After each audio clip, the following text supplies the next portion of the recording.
সম্মানিত কক্সবাজারবাসী, কেমন আছেন আপনারা? আলহামদুলিল্লাহ আলা কুল্লি হাল ওয়া ফি কুল্লি মাকান। আমি অনুরোধ করব বসে পড়েন।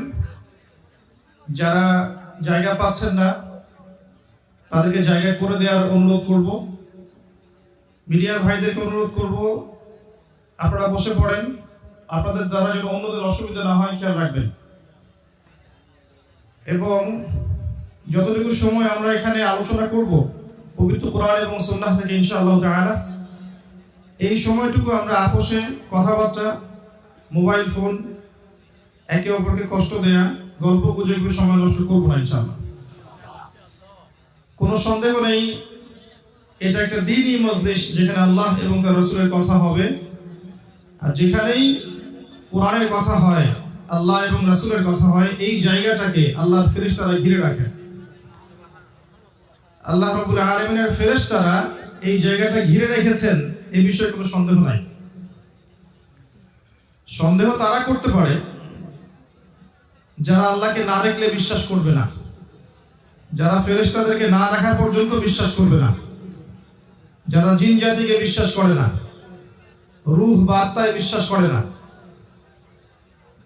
যারা চাক্ষুষ জ্ঞান ছাড়া গায়েবে বিশ্বাস করে না, তারা বিশ্বাস না করতে পারে, কিন্তু আমরা বিশ্বাস করি।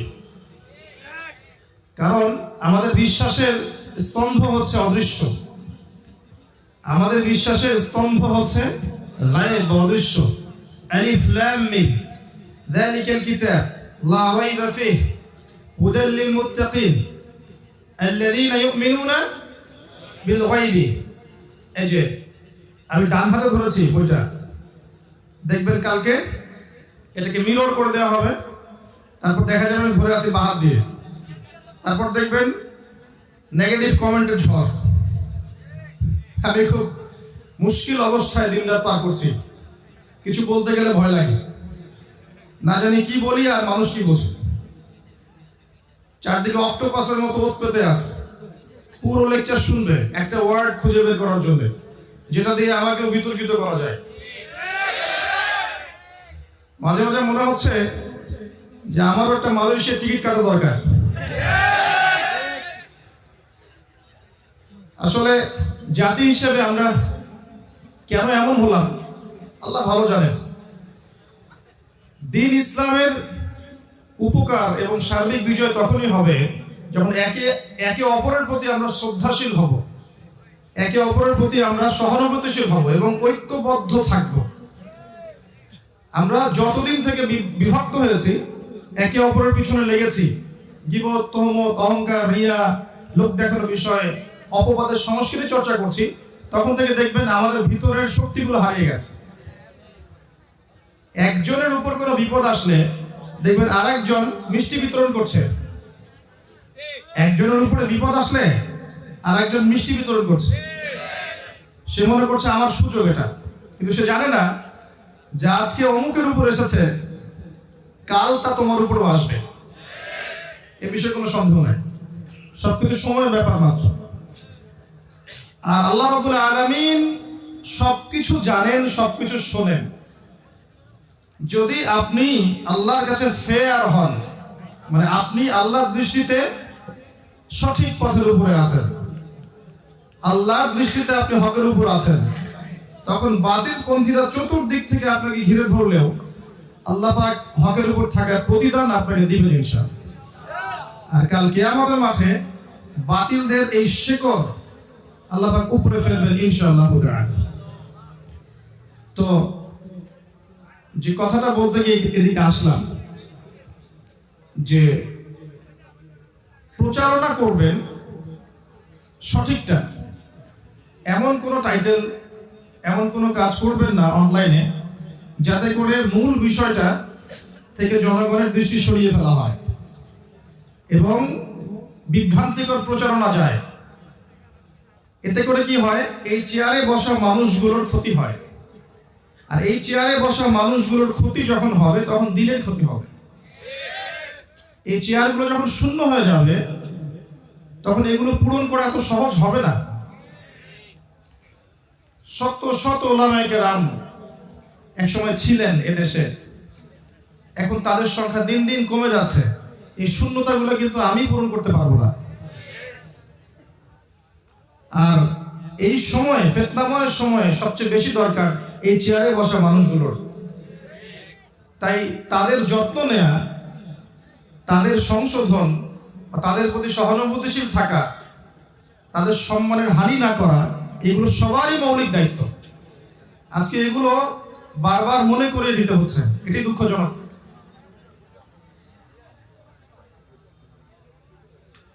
আল্লাহ রাব্বুল আলামিন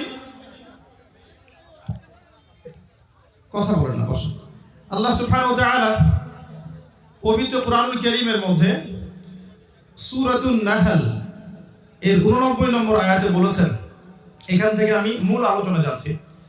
আল্লাহ পাক বলেছেন, আউযু বিল্লাহি মিনাশ শাইতানির রাজীম, ওয়া নাযালনা আলাইকাল কিতাবা তিবয়ানান লিকুল্লি শাই। খুব মনোযোগ দিয়ে আয়াতটা শুনেন। আল্লাহ পাক এই কিতাবের সূরা নাহলের 89 নম্বর আয়াতে বলেছেন, 89 নম্বর আয়াত, আল্লাহ পাক বলেছেন, ওয়া নাযালনা আলাইকাল কিতাব, হে নবী আমি আপনার প্রতি একটা কিতাব নাযিল করেছি, অর্থাৎ এই কোরআন নাযিল করেছি। তিবয়ানান লিকুল্লি শাই, যেই বইটা প্রত্যেকটা বিষয়ের ব্যাখ্যা। তিবয়ানান ব্যাখ্যা, লিকুল্লি শাই প্রত্যেকটা বিষয়। আপনারা কি শুনলেন? এই বইটা প্রত্যেকটা বিষয়ের ব্যাখ্যা আল্লাহ বলেছেন। এরপর আল্লাহ বলছেন ওয়া হুদান, এবং এই বইটা হচ্ছে হেদায়াত, পথ নির্দেশ, গাইডেন্স, ওয়া রাহমাতান, এবং দয়া, আল্লাহর অনুগ্রহ, ওয়া বুশরা লিল মুসলিমিন, মুসলিমদের জন্য এই বইটা হচ্ছে সুসংবাদ। সুবহানাল্লাহ বলবেন না? আল্লাহ বলছেন, হে নবী আমি আপনার কাছে এমন একটা কিতাব নাযিল করেছি যেই কিতাবটা প্রত্যেকটা বিষয়ের ব্যাখ্যা এবং হেদায়েত এবং দয়া এবং মুসলিমদের জন্য সুসংবাদ। আর আমরা জানি এই কিতাবের ব্যাখ্যা হচ্ছে কি? সুন্নাহ, জানি না? ওয়া মা আতাকুমুর রাসূলু ফাখুযু, রাসূল সাল্লাল্লাহু আলাইহি ওয়াসাল্লাম যা দিয়েছেন তা গ্রহণ করো। ওয়া মা নাহাকুম আনহু ফান্তাহু, তিনি যা থেকে নিষেধ করেছেন বিরত থাকো। বিদায় হজের ভাষণে নবীজি বলে যাননি, তারাকতু ফিকুম আমরাইন, আমি ছেড়ে যাচ্ছি মাত্র দুটো বস্তু, লাম তাদিল্লু মা তামাসসাকতুম বিহিমা, তোমরা কোশ্চিন কালেও পথভ্রষ্ট হবে না যতদিন পর্যন্ত এই দুটাকে আঁকড়ে ধরে থাকবে। এক নাম্বার কিতাবুল্লাহ, আল্লাহর কিতাব আল কোরআন। দুই নাম্বার ওয়া সুন্নাতে নবীহি, তার নবীর সুন্নাহ, অর্থাৎ হাদিসগুলো, সুন্নাহগুলো। আল্লাহ বলতে যাচ্ছেন কোরআন এবং সুন্নাহর মধ্যে প্রত্যেকটা বিষয়ের সমাধান আছে। এটাকে বিশ্বাস করেন? এই বিশ্বাস যার নাই সে কখনো মুসলিম না। যার মনে এই বিশ্বাস নাই যে কোরআন এবং সুন্নাহে সবকিছুর ব্যাখ্যা আছে, সমাধান আছে, সে প্রকৃত মুসলিম হতে পারে না, প্রকৃত মুমিন হতে পারে না। মুত্তাকি মুহসিন হওয়া তো অনেক দূরের ব্যাপার। প্রথমে বলেছিলাম কি, আমাদের বিশ্বাসের পিলার অদৃশ্যে, হুদাল লিল মুত্তাকিন, এই বইটা মুত্তাকিদের জন্য হেদায়েত। কারা মুত্তাকি? আল্লাযীনা ইউমিনুনা বিল গায়ব, যারা অদৃশ্যে বিশ্বাস করে। আমরা বিশ্বাস করি মাহফিলের চতুর্দিক ফেরেশতা ঘিরে রেখেছেন। আমরা বিশ্বাস করি আল্লাহর রহমত সাকিনা এখানে বর্ষিত হচ্ছে। আমরা বিশ্বাস করি আমাদের কথা আল্লাহ পাক এখন তার নিকটস্থ ফেরেশতাদের সামনে আলোচনা করছেন, এটা আমরা বিশ্বাস করি। কিন্তু যারা অদৃশ্যে বিশ্বাস করে না, যারা জিনে বিশ্বাস করবে না, যারা পরকালে বিশ্বাস করে না, যারা মালায়েকায় বিশ্বাস করে না, কবরের আযাব, জান্নাত, জাহান্নাম, মিজান, পুলসিরাত, এগুলোতে বিশ্বাস করে না, তারা কি এগুলো বিশ্বাস করবে? করবে না। তাদের বিশ্বাসের মানদণ্ডটা শোনেন। আমাদের বিশ্বাসের মানদণ্ড হচ্ছে যেমন গায়েব, অদৃশ্য। আল্লাহ অদৃশ্য নন, দেখেছেন কখনো? মালায়েকা, ফেরেশতা দেখেছেন? ওয়া কুতুবিহি, সমস্ত আসমানি কিতাবগুলো দেখেছেন? একটা দেখেছেন? আমাদের এখন অনেক মুসলিম যুবক আছে যারা কোরআন কখনো চোখেও দেখেনি। এমনও মানুষ আছে, আছে না? আছে, দুর্ভাগ্যজনক। ওয়া রাসূলিহি, সমস্ত রাসূলগণকে দেখেছেন? আমাদের নবীকেও কি দেখেছেন? দেখিনি। ওয়াল ইয়াউমিল আখির, পরকালকে দেখেছেন? এই যে মউত, কবর, কবরের প্রশ্নোত্তর, কবরের আযাব, বারজাখ, ইল্লিন বা সিজ্জিন, কিয়ামতের মাঠ, মিজান, পুলসিরাত, আমলনামা, এগুলো দেখেছি আমরা? দেখি নাই। জান্নাত, জাহান্নাম দেখি নাই, সব গায়েব। কদরি খাইরি ওয়া শাররি, তাকদীরের ভালো মন্দ দেখেছেন? তাকদীর কি জিনিস, কোথায় লেখা আছে, আল্লাহ কিভাবে লিখেছেন দেখেছেন? আল্লাহ বলেছেন যে প্রথমে আল্লাহ পাক কলম সৃষ্টি করেছেন। আসমান জমির সৃষ্টির 50,000 বছর আগে মানুষের তাকদীর আল্লাহ পাক লিখে ফেলেছেন। শুধু মানুষের না, প্রত্যেকটা সৃষ্টির তাকদীর আল্লাহ লিখেছেন, ভাগ্য লিখেছেন। দেখেছি আমরা? দেখিনি। আমাদের বিশ্বাসের পিলার গুলো হচ্ছে সব গায়েবে, অদৃশ্যে। এই অদৃশ্যে বিশ্বাস না করা পর্যন্ত কেউ মুসলিম হতে পারছে না, ইমানদার হতে পারছে না। মুত্তাকি মুহসিন হওয়া তো অনেক দূরের কথা, তাই না? আর যাদের বিশ্বাসের মানদণ্ড হচ্ছে যুক্তি, দর্শন, বিজ্ঞান, পরীক্ষা নিরীক্ষা, পর্যবেক্ষণ, তারা কি এই গায়েবের পিলারে বিশ্বাস করবে? কথা বুঝতে পারছেন না মনে হয়? এই পুরো বিশ্ববাসীর মধ্যে বেশিরভাগ মানুষ বিশ্বাস করে যে পরীক্ষা নিরীক্ষা, যুক্তি, দর্শন, বিজ্ঞান দিয়ে যদি আপনি প্রমাণ না করতে পারেন সেটা সত্য নয়। কথা বুঝতে পারছেন আমার? আপনাদের পড়াশোনার যে প্যাটার্ন, এর মধ্যে কিন্তু জ্ঞানতাত্ত্বিক এপিস্টিমোলজি বলে, মানে জ্ঞান তত্ত্ব, সত্য মিথ্যার মানদণ্ড গ্রহণ করার মানদণ্ড হচ্ছে এগুলা: পরীক্ষা নিরীক্ষা, পর্যবেক্ষণ, যুক্তি, দর্শন, বিজ্ঞান। এর আলোকে যদি কোনো কিছু প্রমাণ হয় তাহলে সেটা সত্য, অন্যথায় সত্য নয়। এটা কাদের থিওরি? এটা কাদের থিওরি? পশ্চিমাদের। এই থিওরি ওখান থেকে সারা ওয়ার্ল্ডে ছড়িয়ে গেছে। আমাদের বিশ্বাসের পিলার অদৃশ্যে, তাদের চাক্ষুষ না দেখা পর্যন্ত বিশ্বাস করব না। ওই যে সূরা বাকারার প্রথম দিকে আছে না, হে মুসা আমরা আল্লাহকে বিশ্বাস করব না যতক্ষণ না চোখে দেখছি, আছে না? আছে। এখন কোন মুসলিম ব্যক্তি যদি পশ্চিমাদের এই জ্ঞান তত্ত্বে বিশ্বাস করে, এই দর্শনের প্রতি ঈমান নিয়ে আসে, তার মনের মধ্যে ইসলামের গায়েবগুলোর বিষয়ে সন্দেহ জাগবে না? জাগবে। তখন কিন্তু দেখবেন আপনার ছেলে আপনার মেয়ে দীর্ঘদিন পড়াশোনা করার পর নাস্তিক হয়ে যাচ্ছে। কারণ তাকে ব্রেন ওয়াশ করানো হয়েছে যে পরীক্ষা নিরীক্ষা, যুক্তি, দর্শন, বিজ্ঞান দিয়ে কোনো কিছু প্রমাণ না করতে পারলে সেটার অস্তিত্ব নেই। অতএব মালায়েকা, কিসের মালায়েকা? আপনি ল্যাবরেটরিতে বসে প্রমাণ করতে পারবেন? জিন জাতি, কিসের জিন? পাগলের কথাবার্তা, তাই না? এরকম কথা বলে না? জিন বলে কিছু আছে নাকি? এগুলো কুসংস্কার, এরকম বলে না? যদি বলেন রূহ বা আত্মা বলে কিছু আছে, হাসবে। রূহ বা আত্মা আবার কি জিনিস? যদি আপনি বলেন যে মুমিনের স্বপ্ন সত্যি হতে পারে, হাসবে আপনার সাথে। যদি বলেন আপনি কবরে আযাব হয়, ইল্লিন বলে একটা জগৎ আছে, সিজ্জিন একটা জগৎ আছে, ঠিক আছে, মিজান হবে, পুলসিরাত হবে, আমলনামা ছুড়ে দেওয়া হবে, জান্নাত জাহান্নাম থাকবে, হাসবে। এই যে জ্ঞানতাত্ত্বিক শিরক, এটা বিশ্বাসগত শিরক। তো এই শিরকের উপর দাঁড়িয়ে যদি আমি জ্ঞান চর্চা করি, আমার পরকালে কোনো আমল টিকবে? টিকবে না। আমার কথা একটু কঠিন মনে হয় না? একটু ঠান্ডা মাথায় বলার চেষ্টা করেন। এই এপিস্টিমোলজি দিয়ে সারা ওয়ার্ল্ডের মানুষ এখন জ্ঞান অর্জন করছে। ততক্ষণ পর্যন্ত সত্য মিথ্যা হিসেবে গ্রহণ করবে না যতক্ষণ পর্যন্ত না ওটাকে প্রমাণ করতে পারে পরীক্ষাগারে। এখন আল্লাহ রাব্বুল আলামিন কোরআনে যত কিছু বলেছেন, এর অনেক কিছুই আপনি পরীক্ষাগারে প্রমাণ করতে পারবেন না। পারবেন? আপনি কি পরীক্ষাগারে ফেরেশতাকে প্রমাণ করতে পারবেন? জিনকে প্রমাণ করতে পারবেন? রূহকে প্রমাণ করতে পারবেন? স্বপ্নের ব্যাখ্যা দিতে পারবেন? কবরের আযাব প্রমাণ করতে পারবেন? ইল্লিন কোন জগৎ প্রমাণ করতে পারবেন? সিজ্জিন কোথায় প্রমাণ করতে পারবেন? তাহলে কি এগুলোর অস্তিত্ব নেই? এই যে আমি এগুলো না দেখে বিশ্বাস করছি, এটাই হচ্ছে যে আমি একজন মৌলবাদী মানুষ। হ্যাঁ, যখন আপনি না দেখে এগুলোকে বিশ্বাস করবেন, তখন তারা, পশ্চিমাদের সেখানে একটা বলি আছে, তারা বলবে যে তারা হচ্ছে মৌলবাদী, ব্যাকডেটেড এবং ফান্ডামেন্টালিস্ট। আর আপনি যতক্ষণ পর্যন্ত এটা হতে পারছেন না, ততক্ষণ মুসলিম হতে পারছেন না, তাই না? তাহলে শব্দটা ভালো না খারাপ? ভালো না খারাপ? শব্দটা ভালো। কারণ ওটা না হতে পারলে, আমি যদি ফান্ডামেন্টালিস্ট না হতে পারি, তাহলে তো আমি পরিপূর্ণ মুসলিম হতে পারবো না। আমাকে অদৃশ্যে বিশ্বাস করতে হচ্ছে। হ্যাঁ, কি কারণে এগুলোকে তারা প্রমাণ করতে পারবে না সেটা শোনেন। কি কারণে পারবে না? কারণটা কি? এমন অনেক কিছুই আছে যেটা কোরআন এবং সুন্নাহয় অনেক আগেই বর্ণিত হয়েছিল, যেটা এখন প্রমাণ করা হচ্ছে না?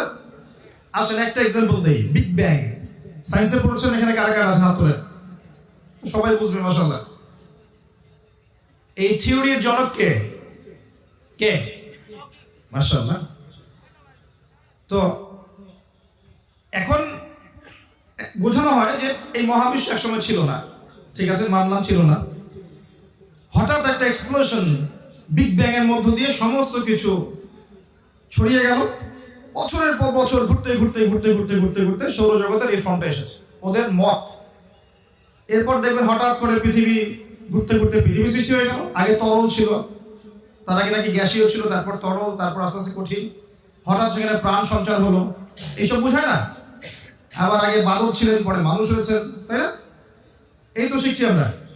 আচ্ছা, আল্লাহ পাক কোরআনে বলছেন সূরা আম্বিয়া 31 নম্বর আয়াতে, আউযু বিল্লাহি মিনাশ শাইতানির রাজীম, আওয়ালাম ইয়ারাল্লাযীনা কাফারু, যারা আল্লাহকে অস্বীকার করছে তারা কি লক্ষ্য করে দেখে না, আন্নাস সামাওয়াতি ওয়াল আরদা কানাতা রাতকান ফাফাতাহনাহুমা, যে এই পুরো মহাবিশ্ব এবং পৃথিবী একটা বিন্দুর মধ্যে ছিল, আমি এটাকে বিস্ফোরিত করে দিয়েছি, ছড়িয়ে দিয়েছি।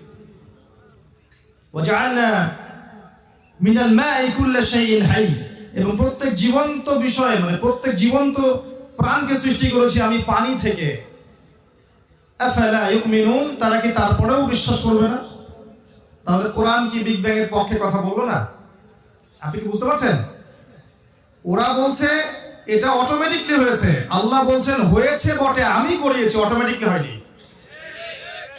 এই যে জ্ঞানের একটা পার্থক্য আছে না, জ্ঞান একটা লেভেল পর্যন্ত পৌঁছালো ওদের, এর উপরে আল্লাহর জ্ঞান, তাই নয় কি? এটাই আল্লাহ বলছেন ওয়াল্লামা আদামাল আসমাআ কুল্লাহা, আমি আদমকে সমস্ত কিছুর নাম শিক্ষা দিয়েছি। সৃষ্টিগতভাবে আদম আলাইহিস সালাম জ্ঞানী ছিলেন না, আল্লাহ জ্ঞান দিয়েছেন, তাই নয় কি? ওয়াল্লামাল ইনসান মা লাম ইয়ালাম, মানুষকে সেই জ্ঞান শিক্ষা দিয়েছি যা মানুষ জানতো না। তাহলে এই জ্ঞান আল্লাহর পক্ষ থেকে আমাদের কাছে এসেছে। এখন যেগুলো আমরা প্রমাণ করতে পারছি না, তার কারণটা হচ্ছে যে ওগুলো প্রমাণ করার মতো উচ্চ স্তরের জ্ঞান আল্লাহ পাক আমাদেরকে এখন দেননি। যদি দিতেন অবশ্যই আমরা প্রমাণ করতে পারতাম, আর যদি এখন দিয়েও দেন প্রমাণ করতে পারবো ইনশাআল্লাহ। মনে করেন কথার কথা যে আগামীকাল আমেরিকার নাসা সে বলল যে পৃথিবী থেকে কোটি কোটি আলোকবর্ষ দূরে একটা গ্রহের সন্ধান পাওয়া গেছে। হ্যাঁ, এটার মধ্যে সোনা আছে, হীরা আছে, মণিমুক্তা জহরত আছে, হুরপড়ি আছে, ঠিক আছে, নদী আছে, দুধের মধু ইত্যাদি ইত্যাদি, মানুষ খুব সুখে থাকে এখানে বা থাকা যাবে ইত্যাদি। এরকম তারা বললো, একটা থিওরি দিল, দিয়ে ওই গ্রহটার নাম বললো যে ওটার নাম হচ্ছে JNNA-T00001234 ইত্যাদি। ওদের কোডগুলো এমন হয় না, উদ্ভট।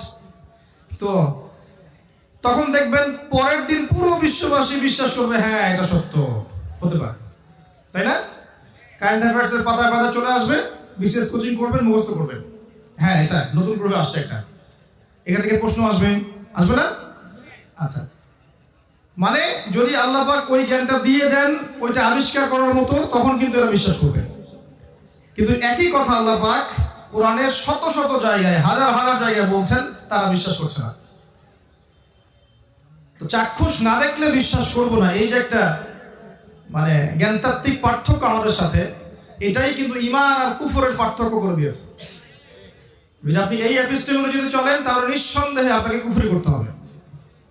আপনি শিক্ষিত হয়েও কুফরি করে ফেলবেন, কেমব্রিজ, অক্সফোর্ড, হার্ভার্ড থেকে পড়ে আসবেন, এসে বলবেন যে ইসলাম এই যুগে চলে না, ওই যুগে চলতো, ইসলামের এই বিষয়গুলো মেলে না বাস্তবতার সাথে, ওইগুলো মিলতো। তো জ্ঞান তত্ত্বটাকে ঠিক করতে হবে। আমাদের জ্ঞান তত্ত্বটা কি? গায়েবে বিশ্বাস। ঈমানের 6 পিলারই কি? গায়েবে বিশ্বাস। এবার আসেন, আল্লাহ রাব্বুল আলামিন আদম আলাইহিস সালামকে জ্ঞান শিক্ষা দিয়ে কি করেছেন? তাকে ফেরেশতাদের সামনে নিয়ে এসেছেন, এনে ফেরেশতাদেরকে বলেছেন যে তোমরা এগুলোর নাম বলে দাও। মালায়েকারা বলতে পারলেন না, তারা কি বললেন?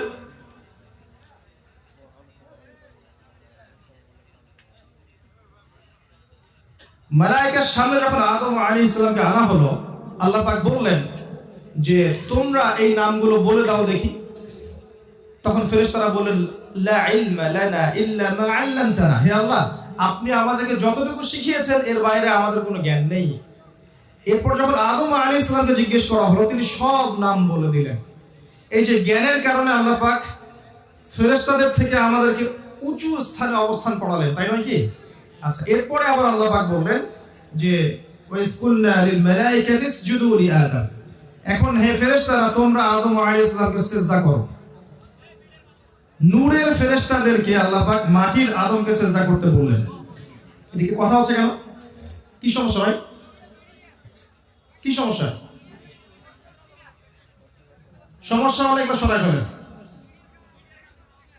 সমস্যাটা সরাই ফেলেন, বক্তব্য চলাকালীন কথা বলবেন না। কাইন্ডলি আমি যে গতিটা হারাচ্ছি এতে করে কিন্তু লেকচারের ক্ষতি হবে। যদি কারো কিছু বলার থাকে করার থাকে লেকচারটা শেষ হোক তারপরে, ঠিক আছে ইনশাআল্লাহ। এখানে দেখেন আল্লাহ রাব্বুল আলামিন আদম আলাইহিস সালামকে জ্ঞানের কারণে সম্মানিত করলেন, তাই নয় কি? অন্য কোনো কারণে কি? শারীরিকভাবে কি আমরা বেশি শক্তিশালী ছিলাম? জ্ঞানের কারণে। আল্লাহ পাক ফেরেশতাদেরকে সিজদা করতে বললেন আরেকটা কারণ আছে, কারণ ফেরেশতারাই কিন্তু বলেছিলেন আতাজআলু ফিহা মা ইউফসিদু ফিহা ওয়া ইয়াসফিকু দিমা, আপনি কি এমন কোন সৃষ্টি পৃথিবীতে পাঠাতে যাচ্ছেন খলিফা করে যারা পৃথিবীতে রক্তপাত ঘটাবে এবং কি করবে? ফাসাদ সৃষ্টি করবে। আসলে বাহ্যিকভাবে আমরা তাই করছি না? পৃথিবীতে রক্তপাত ঘটাচ্ছি না? খেয়াল করে দেখবেন বিগত 100 বছরে পৃথিবীর একটা সভ্যতা এই পৃথিবীর যতগুলো মানুষকে হত্যা করেছে, এর আগের হিস্ট্রিগুলো ঘেটে দেখবেন অতগুলো মানুষ লাস্ট 100 বছরে নিহত হয়েছে কিনা সন্দেহ আছে। খেয়াল করে দেখবেন, হিস্ট্রি পড়েন দেখবেন। এই প্রথম বিশ্বযুদ্ধের হিস্ট্রিগুলো পড়েন, দ্বিতীয় বিশ্বযুদ্ধের হিস্ট্রিগুলো পড়েন, আর সামনে হতে যাচ্ছে আল্লাহু আলাম থার্ড ওয়ার্ল্ড ওয়ার, তখন দেখবেন আরো কি হয়। তো এই যে এতগুলো মানুষকে হত্যা করা, এর আগেও মানুষ হত্যা হয়েছে, কিন্তু এইভাবে একটা বোম ফেলে একটা শহরকে উড়িয়ে দেওয়ার মতো ঘটনা ঘটেনি। হয়েছে? তো এটা কিন্তু ফেরেশতারা বলেছিলেন আতাজআলু ফিহা মা ইউফসিদু ফিহা ওয়া ইয়াসফিকু দিমা, আপনি কি এমন কোন সৃষ্টি পাঠাচ্ছেন যারা পৃথিবী থেকে রক্তপাত ঘটাবে, এই দেখেন, এবং ফাসাদ সৃষ্টি করবে।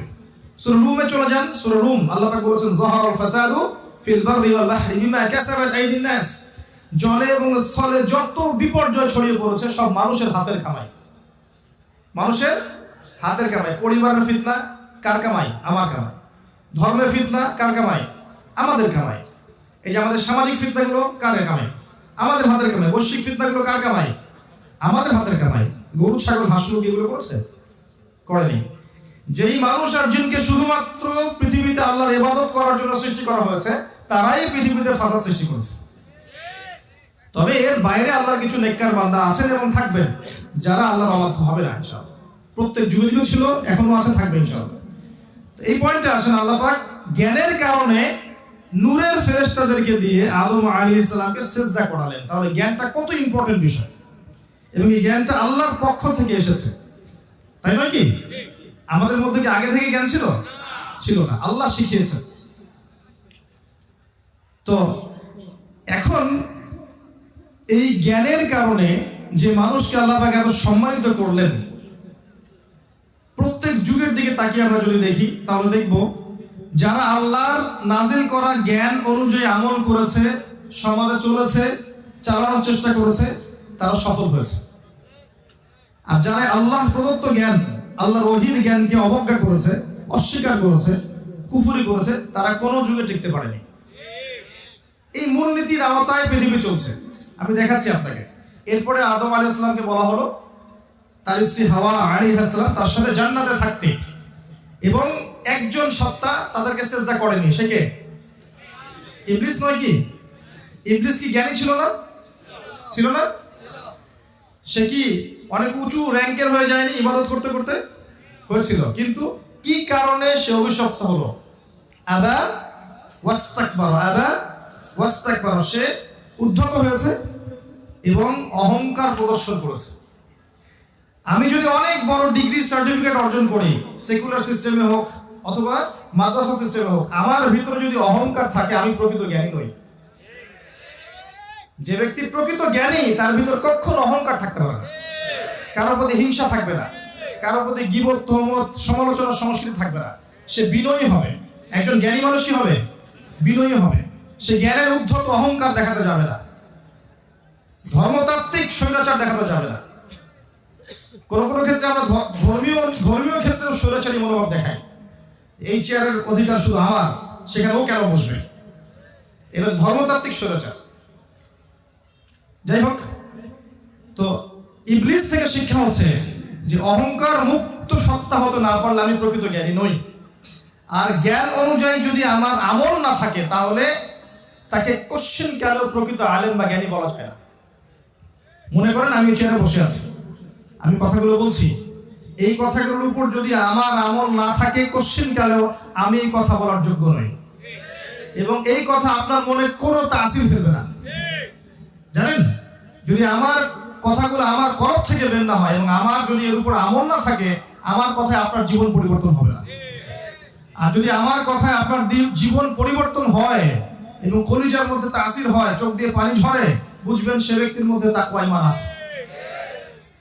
এরকম অসংখ্য মানুষ আছে বাংলার মাটিতে যাদেরকে আপনি ফেসবুকে দেখবেন না, ইউটিউবে দেখবেন না, কিন্তু এই অফলাইনে দিনের দাওয়াতি কাজ করেন, খুতবা দেন, দার্স দেন, তাদের দার্স শুনে মানুষের চোখ দিয়ে দরদর করে পানি পড়ে, মানুষের জীবন পরিবর্তিত হয়। जो बात दिल से निकलती है दिल पे असर करती है, যে কথা মন থেকে বের হয় এটা অন্যের মনে কি করে, আসার করে। আপনারা বুঝবেন এটা।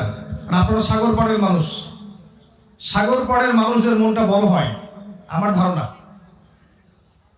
কারণ সমুদ্র আপনাকে বড় হতে শেখাবে। আমি একজন ক্ষুদ্র মানুষ, বিকেলে সাগর পাড়ে গিয়ে দাঁড়ালাম, বিশাল সমুদ্র, শক্তিশালী, প্রচন্ড শক্তিশালী, এবং তার গর্জন শুনলে বোঝা যায় তার ভিতরে কত শক্তি, তাই না?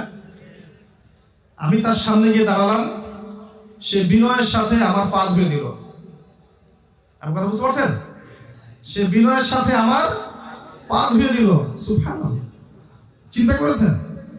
কিন্তু এই মানুষ, আমি যদি আল্লাহর অবাধ্য হই, তখন আল্লাহ ওই সমুদ্রকে আদেশ করবেন এদের সবাইকে উড়িয়ে দাও। তখন আল্লাহ আদেশে সে দেখবেন সবাইকে ঝড়, ঘূর্ণিঝড়, জলোচ্ছ্বাস দিয়ে উড়িয়ে দিয়েছে। প্রকৃতি আল্লাহর আনুগত্য করে, আসমান, জমিন, পাহাড়, পর্বত প্রত্যেকটা বিষয় আল্লাহ আনুগত্য করে। আফালা ইয়ানজুরুনা ইলাল ইবিলি কাইফা খুলিকাত ওয়া ইলাস সামাই কাইফা রুফিআত ওয়া ইলাল জিবালি কাইফা নুসিবাত ওয়া ইলাল আরদি কাইফা সুতিহাত। আল্লাহ পাক কোরআনে বলেছেন। উট থেকে শিক্ষা দিতে বলেছেন। একটা উট দেখবেন পানি না খেয়ে নিজে তৃষ্ণার্ত থেকে আপনাকে মরুভূমিতে সফর করাবে, দেখেছেন? সামা, আকাশে দেখেন, আকাশ আপনাকে বুকে জড়িয়ে রাখবে জমিনটাকে, কোনো কষ্ট জমিনের উপর আসতে দিবে না মহাকাশ থেকে।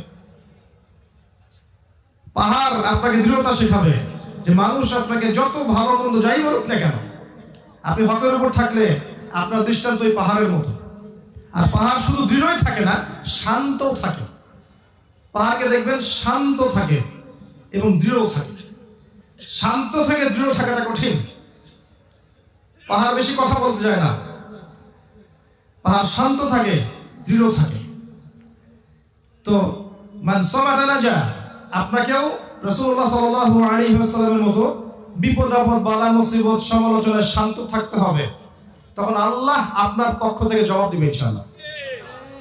এটা হবে যখন আপনি হকের উপর থাকবেন এবং আপনি শান্ত থাকবেন, বিনয়ী থাকবেন, নিরহংকার মুক্ত থাকবেন, আল্লাহ আপনার পক্ষ থেকে মানুষকে জবাব দিয়ে দিবেন ইনশাআল্লাহ। যুগে যুগে হয়েছে, আজও হবে। ওয়া ইলাল আরদি কাইফা সুতিহাত, জমিনের দিকে তাকান, যত কষ্ট দেয়ার আমরা জমিনকে দেই, তাই না? তারপরেও জমিন আমাদেরকে আগলে রেখেছে। প্রকৃতি থেকে আল্লাহ শিখতে বলেছেন। সিলেটের প্রোগ্রামে আমরা মৌলভীবাজার ঘুরেছিলাম, ওখানে একটা, এই বের হওয়ার প্রসেসটা যদি আপনি দেখেন, দেখার পরে আমার অন্তত মনে হয়েছে যে এই গাছটা নিজের গায়ে শত শত আঘাত সহ্য করে আপনাকে সুগন্ধি দিচ্ছে। চিন্তা করতে পারবেন না। একটা আগর গাছকে লাগানো হয়, যারা জানেন তারা আরো ভালো বলতে পারবেন। এখানে তার কাটা পেরেক যেগুলো আছে, পেরেকগুলোকে পোতা হয়, তার গায়ের মধ্যে অসংখ্য অজস্র পেরেক পুঁতে দেওয়া হয়, আস্তে আস্তে রেখে দেওয়া হয়। সময়ের সাথে সাথে এটা পচতে থাকে, পচন ধরে, পরে ওটাকে কাটা হয়। কাটার পরে সেখান থেকে ছোট ছোট পিস করে আরো বিভিন্ন প্রসেসের মধ্য দিয়ে বাষ্পগুলোকে কালেক্ট করে আতরটাকে বের করা হয়।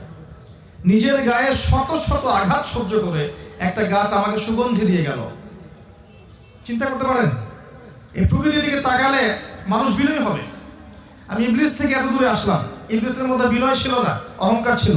যদি আমার ডিগ্রি, আমার সার্টিফিকেট আমাকে বিনয় হতে না শেখায়, অহংকার করতে শেখায়, এই ডিগ্রি সার্টিফিকেটের কোনো মূল্য নাই আল্লাহর কাছে। মনটাকে আগে পবিত্র করতে শিখুন না। রিয়া, হিংসা, গীবত, তহমত, সমালোচনা, অভিযোগ, এই যে অপবাদ, এইসবের সংস্কৃতিকে বর্জন করতে শিখুন। অহংকার মুক্ত মন নিয়ে আসেন, আল্লাহর নূর আপনার কলবে আসবে ইনশাআল্লাহ।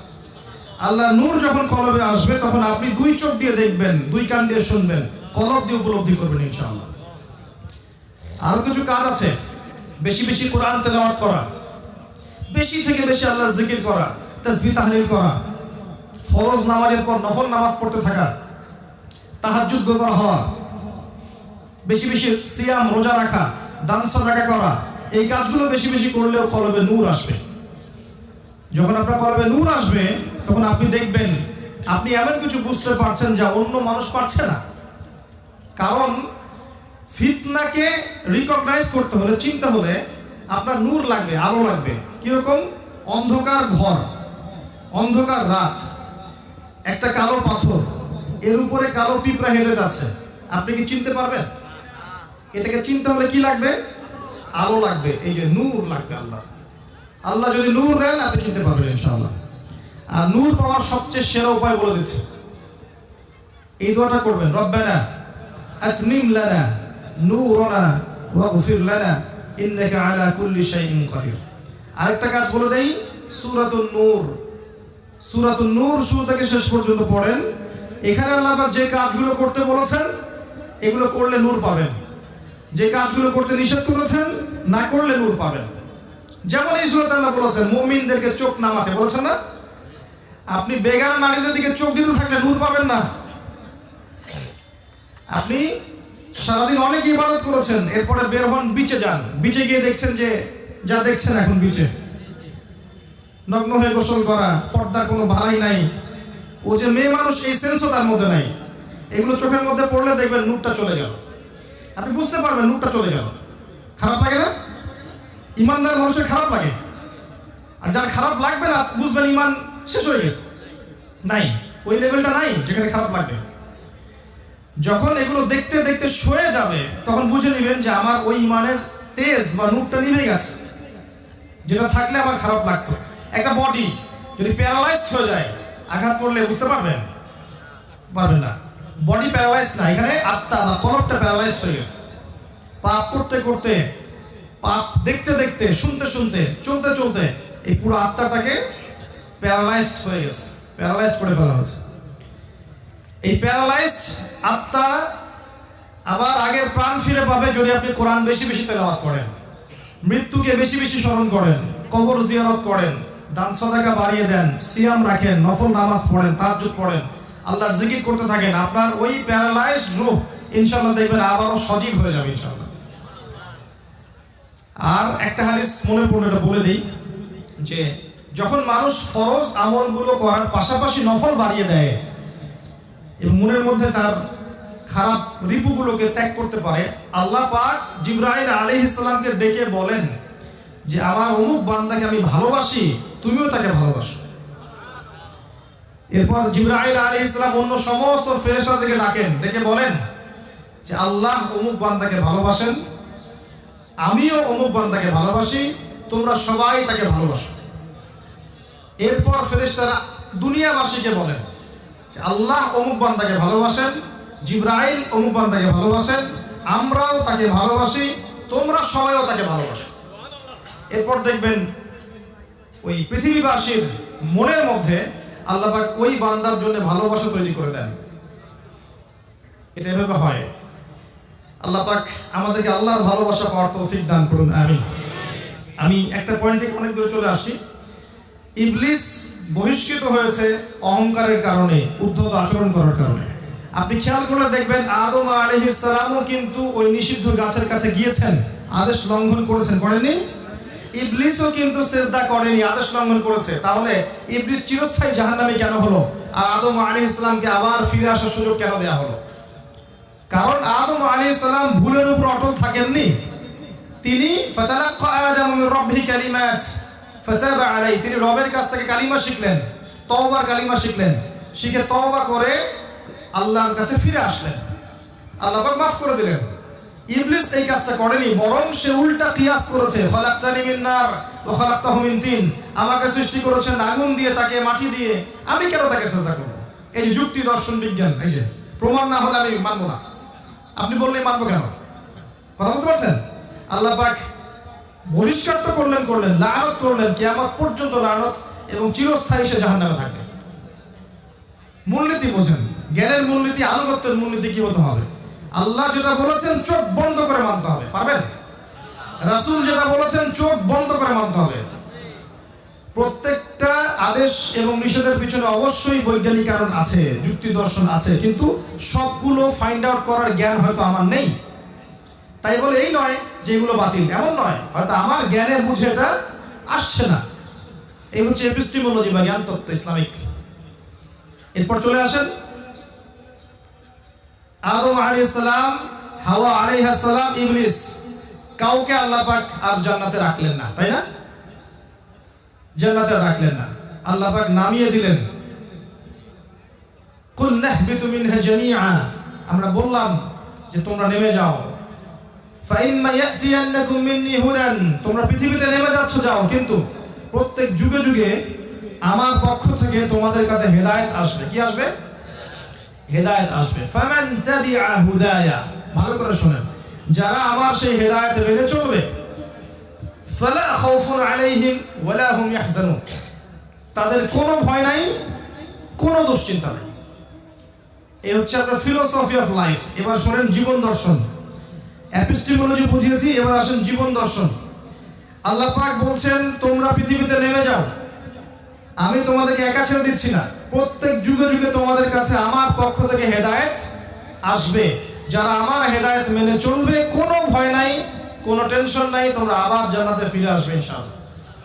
একটা কথা। দুই নাম্বার, ওয়াল্লাযীনা কাফারু ওয়া কাযযাবু বিআয়াতিনা, কিন্তু যারা আমার আয়াতকে অস্বীকার করবে, মিথ্যা প্রতিপন্ন করবে, ফাউলাইকা আসহাবুন নার, এরা জাহান্নামের অধিবাসী হবে, হুম ফিহা খালিদুন, সেখানে তারা চিরস্থায়ী থাকবে।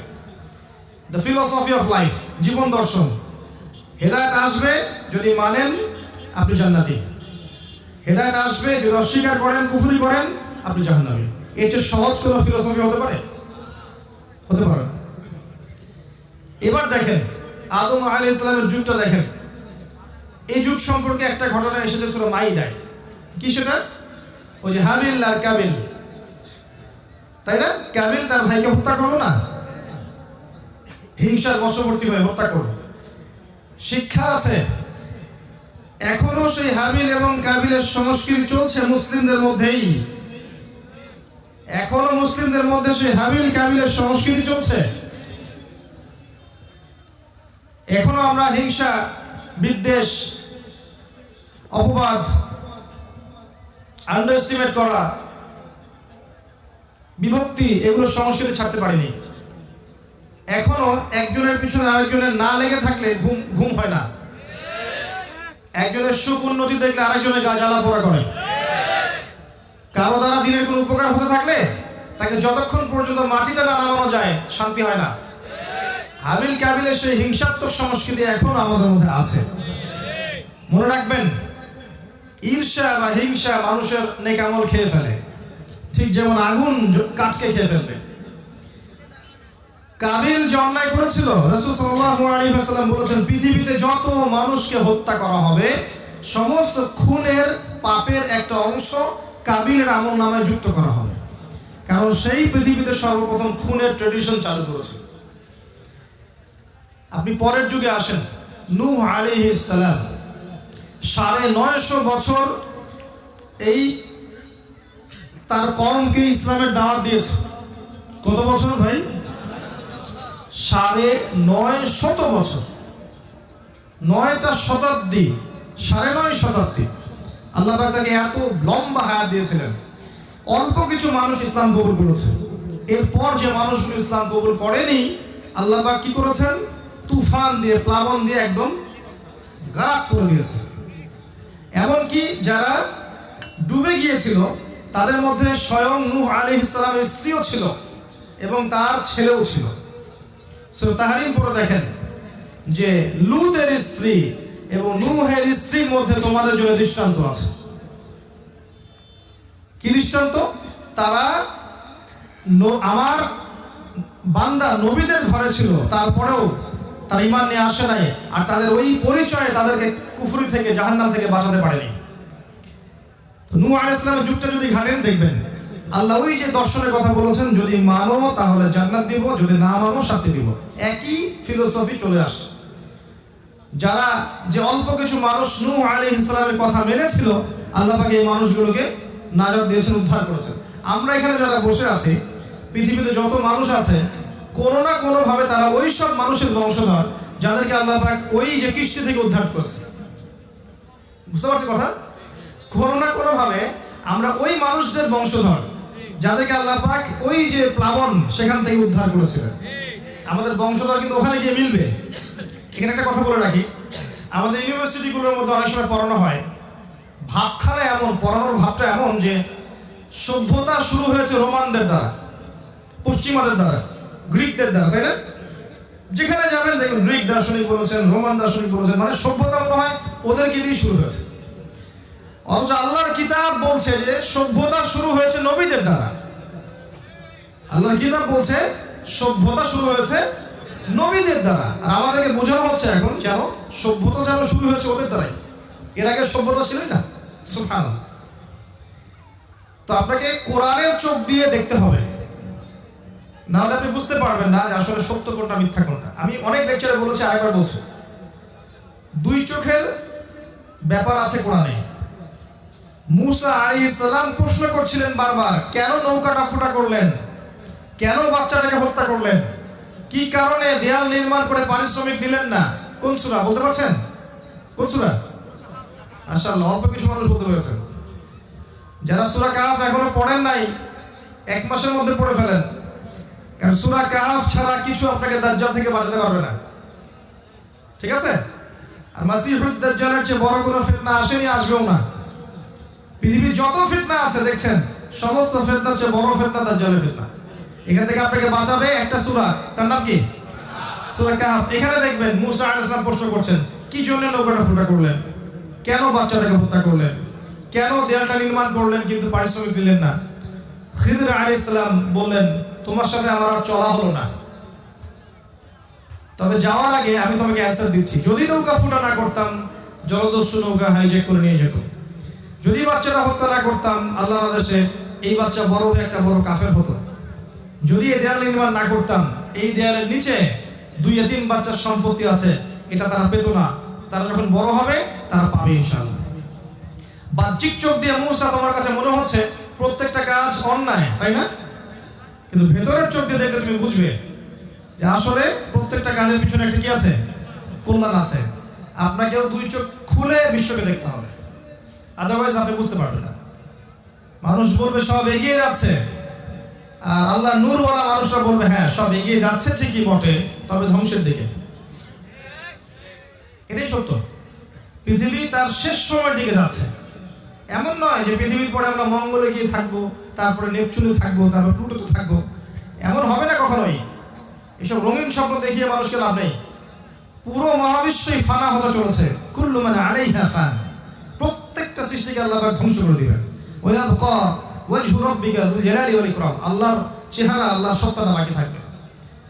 তো যারা আল্লাহহীন সভ্যতা, ওরা মানুষকে বোঝাচ্ছে যে পৃথিবীর পরে আমরা যাবো মঙ্গলে, তারপর ওইখানে, তারপর ওইখানে মহাকাশ বাহিনী গঠন করছে। সেদিন দেখলাম একটা পরাশক্তি বলে ফেলেছে ওই গ্রহটা আমার। আমি বলেছিলাম যে তারা বলবে, এবং পরে দেখলাম বলে ফেলেছে অলরেডি। আর কিছু গর্ধব টাইপের মানুষ আছে, পড়াশোনা কখনো এগুলো করেও নাই। যখন আমি বলেছি যে পরাশক্তি দাবি করতে পারে এটা আমার, ওটা ট্রল করা শুরু করেছে যে ভবিষ্যৎ বক্তা, ভবিষ্যৎ বলছে, ভবিষ্যৎ বলছে।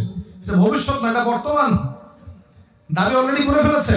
তুমি পড়ো নাই বিধায় জানো না, পড়াশোনা করো তুমি জানবা। দাবি অলরেডি করা শেষ, ছবিটা আমার। যাই হোক, আল্লাহ পাক তাদেরকে জ্ঞান দান করে দোয়া করি, এবং বায়াসড হবেন না, নিউট্রাল হন। আগে একটা জায়গায় নিউট্রাল হন। বায়াসড মানে পক্ষপাতিত্বমূলক আচরণ। আগে নিউট্রাল হন, নিরপেক্ষ হন, এরপর আপনি দৃষ্টিভঙ্গিতে যাচাই করেন যে কোনটা ঠিক কোনটা বেঠিক। আগে একটা পক্ষ নিয়ে নেবেন, তখন অন্যের ভালো আপনার সহ্য হবে। এটা হলো আমাদের সমস্যা। আল্লাহ পাক বোঝার তৌফিক দান করুন, আমিন। নূহ আলাইহিস সালামের সেই যে সভ্যতা, এই সভ্যতায় একই সুন্নত আল্লাহ পালন করেছেন। যারা মেনেছে আল্লাহ উদ্ধার করেছেন, যারা মানেন নাই ডুবিয়ে দিয়েছেন। এরপরে আসেন আদ জাতি, নাম শুনেছেন? অনেক বড় বড় দেহের অধিকারী ছিল তারা, শক্তিশালী ছিল, এবং তারা বলতো মান আশাদ্দু মিন্না কুওয়া, আমাদের যে শক্তিশালী আর কে আছে, তারা বলতো। আল্লাহ পাক সেখানে নবী পাঠালেন হুদ আলাইহিস সালাম। হুদ আলাইহিস সালাম দাওয়াত দিলেন, তারা দাওয়াত কবুল করলো, কেউ কেউ করলো না। যারা কবুল করেছে আল্লাহ পাক তাদেরকে উদ্ধার করেছেন, দুনিয়া আখিরাতে নাজাত দিয়েছেন। যারা ঈমান নিয়ে আসেনি, আল্লাহ রাব্বুল আলামিন তাদেরকে উড়িয়ে দিয়েছেন ঝড় দিয়ে। আল্লাহর শাস্তিগুলোর মধ্যে নিদর্শন আছে। বলেছিল আমরা অনেক শক্তিশালী, আল্লাহ ঝড় বাতাস দিয়ে উড়িয়ে দিয়েছেন, দেখি কত শক্তি। চলে যান তারপরের কম সামুদ, তার নবী ছিল কে ছিল বলেন? জানেন না? এমনি তো ভাই আল কোরআনের আলো ঘরে ঘরে জ্বলবে না। আল কোরআনের আলো তখনই ঘরে ঘরে জ্বলবে যখন কোরআন আপনি এ টু জেড পড়বেন। কোরআন এ টু জেড পড়বেন, জানবেন, বুঝবেন, আমল করবেন, তখন দেখবেন অটোমেটিকলি আল কোরআনের আলো ঘরে ঘরে জ্বলে গেছে। জোর করে প্রেসার ক্রিয়েট করতে হবে না, এমনি জ্বলে যাবে। কে কে নিয়াত করতে পারেন আগামী রমজান আসার আগেই কোরআন তেলাওয়াত শিখবেন? ইনশাআল্লাহ শিখবেন তো? ইনশাআল্লাহ ওয়াদা করছেন? বায়াত করছেন তো আমার হাতে? ঠিক আছে। কোরআন শুধু পড়া শিখলেই হবে না, এর অর্থটাও জানতে হবে, বুঝতে হবে, এবং কিছু অংশ হিফজ করতে হবে। যদি পুরোটা হিফজ করতে পারেন মাশাআল্লাহ, খুব ভালো।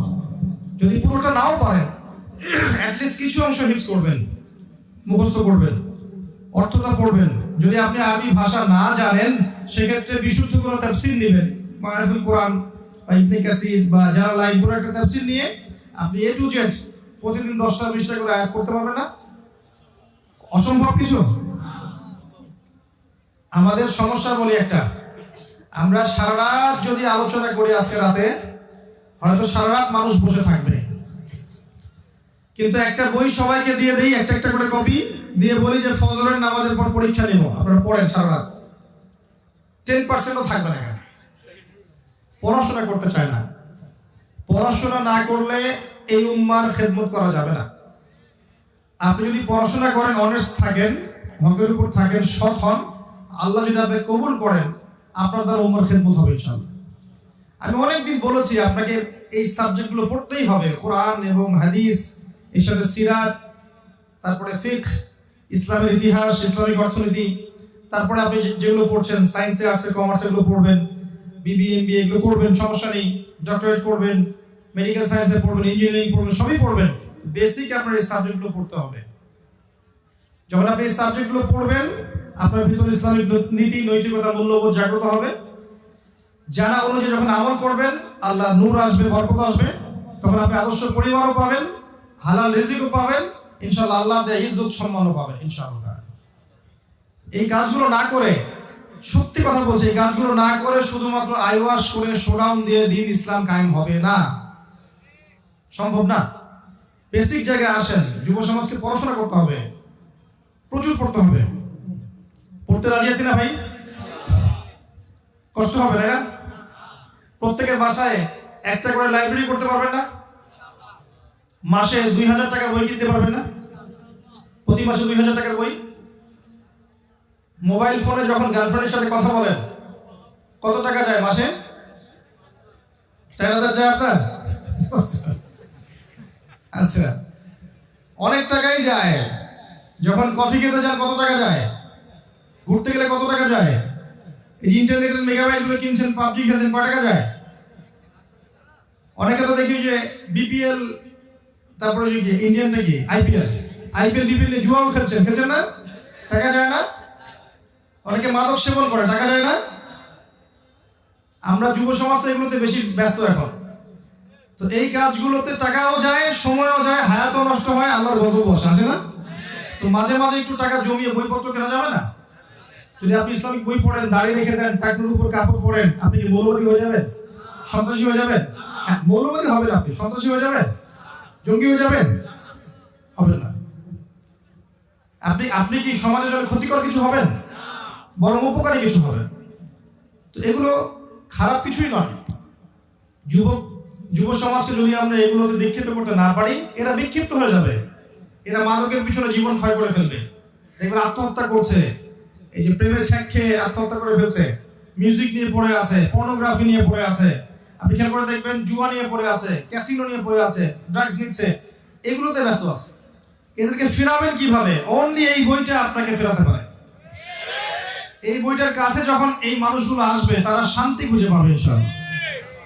যেগুলোর পিছনে ছুটছেন, মনে হচ্ছে যে এগুলো হয়তো আপনাকে শান্তি দিবে, মনে হয় আপনার অনেক শারীরিক পেরেশানি, মানসিক পেরেশানি, পারিবারিক পেরেশানি, এগুলোতে গেলে হয়তো শান্তি পাবেন, আদতে কিন্তু শান্তি পাবেন না।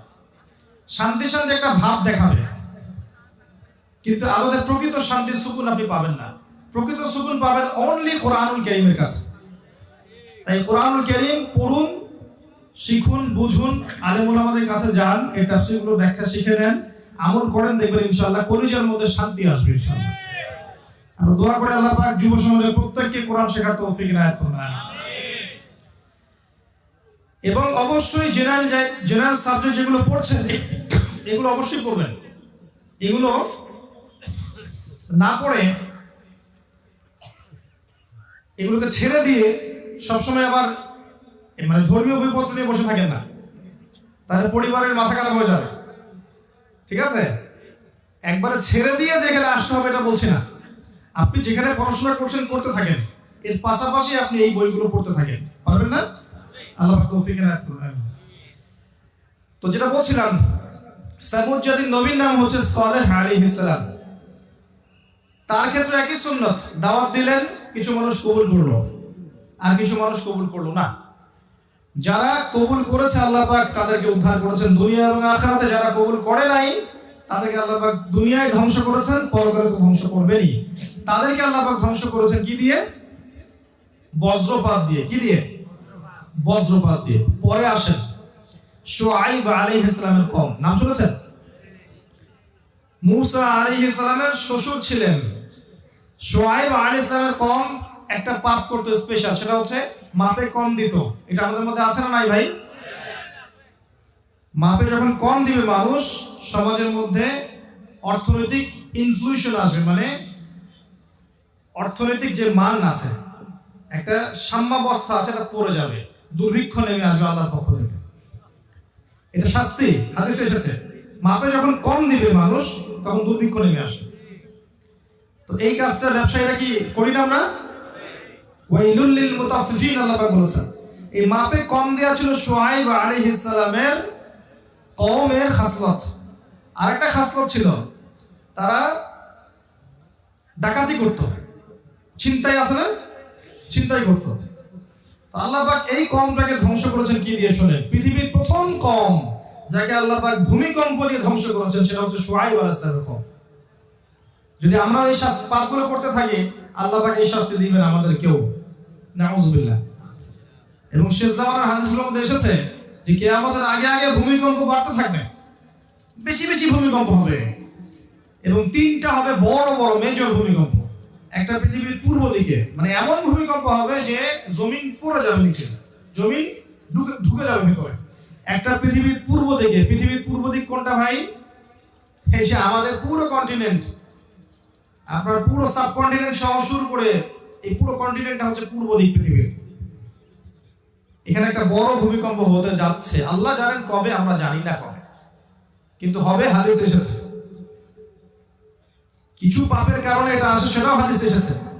অশ্লীলতা, বেহায়াপনা, মানুষ যখন মদকে হালাল করে নিবে, বাদ্যযন্ত্রকে হালাল করে নিবে, তখন এই পাপগুলো আসবে, এই শাস্তিগুলো আসবে।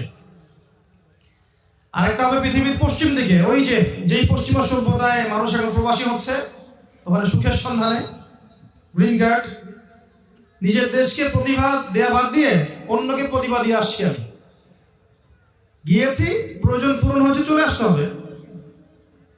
দেশ ভালো না, জনগণ ভালো না, সরকার ভালো না, পরিবেশ ভালো না, এই করে করে দেশকে অবজ্ঞা করে বাইরে গিয়ে পড়ে থাকলে হবে? নিজের প্রতিভা, নিজের যত স্কিল আছে এটাকে জনগণকে দেওয়া যাবে না?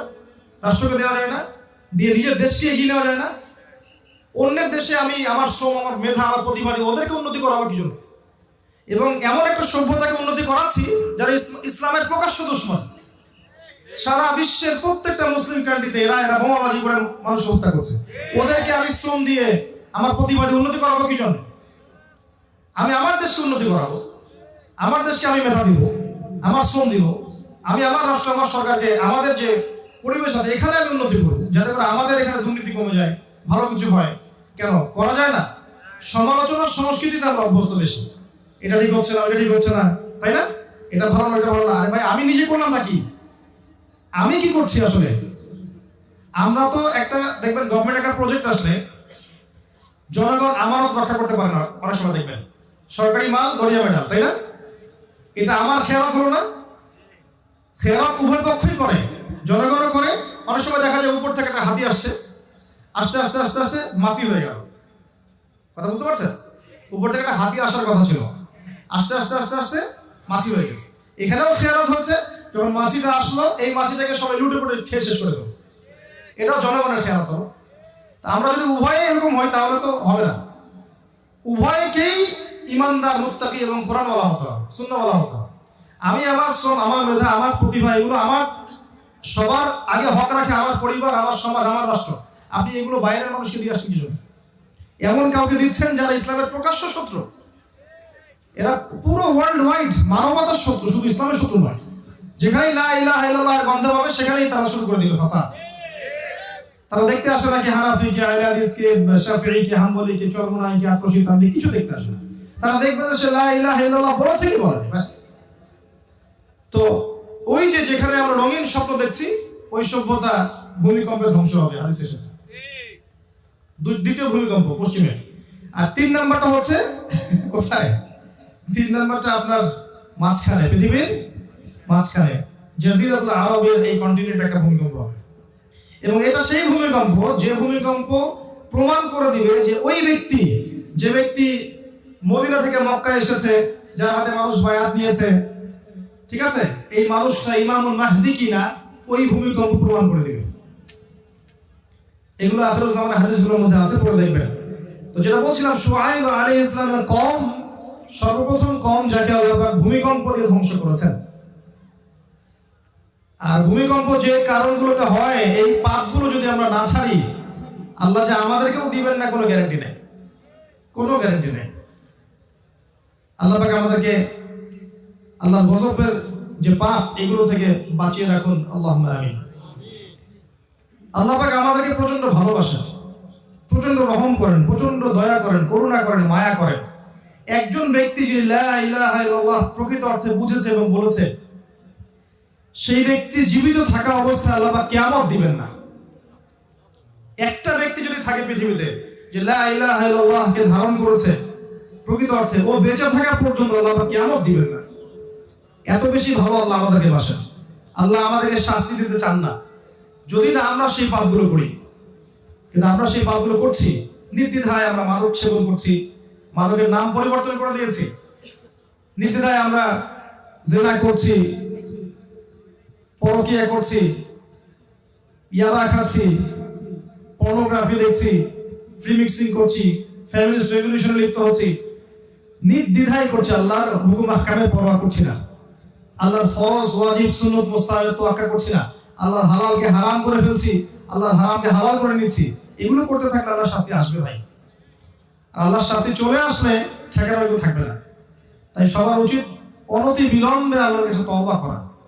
তওবা করে আল্লাহ যেভাবে চলতে বলেছেন সেভাবে চলা। এতে নিজের কল্যাণ, পরিবারের কল্যাণ, সমাজের কল্যাণ, সবার কল্যাণ। আমরা তওবা করে আল্লাহর কাছে আস্তাগফিরুল্লাহাল্লাযী লা ইলাহা ইল্লা হুয়াল হাইয়ুল কাইয়্যুম ওয়া আতুবু ইলাইহি বলেন। আস্তাগফিরুল্লাহাল্লাযী লা ইলাহা ইল্লা হুয়াল হাইয়ুল কাইয়্যুম ওয়া আতুবু ইলাইহি আস্তাগফিরুল্লাহাল্লাযী লা ইলাহা ইল্লা হুয়াল হাইয়ুল কাইয়্যুম ওয়া আতুবু ইলাইহি। তারপরে জেনারেশনে যান, ফিরআউন শুনেছেন নাম? মুসা আর ফিরআউন। কোরআন খুলবেন খালি মুসা আর ফিরআউন। ফিরআউন কে ছিল? এই বিশ্বের পরাশক্তি, এখনকার পরাশক্তিদের মতোই। পরাশক্তি, অনেক দাপট। সে বলেছিল যে আনা রব্বুকুমুল আ'লা, আমি তোমাদের মহান রব, নাউযুবিল্লাহ, আমি ছাড়া তোমাদের কোন রব আছে আমি তো জানি না, এরকম বলেছিল।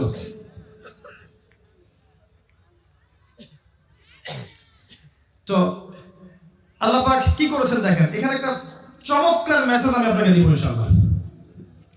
আল্লাহ রাব্বুল আলামিন মুসা আলাইহিস সালামকে নবী করলেন।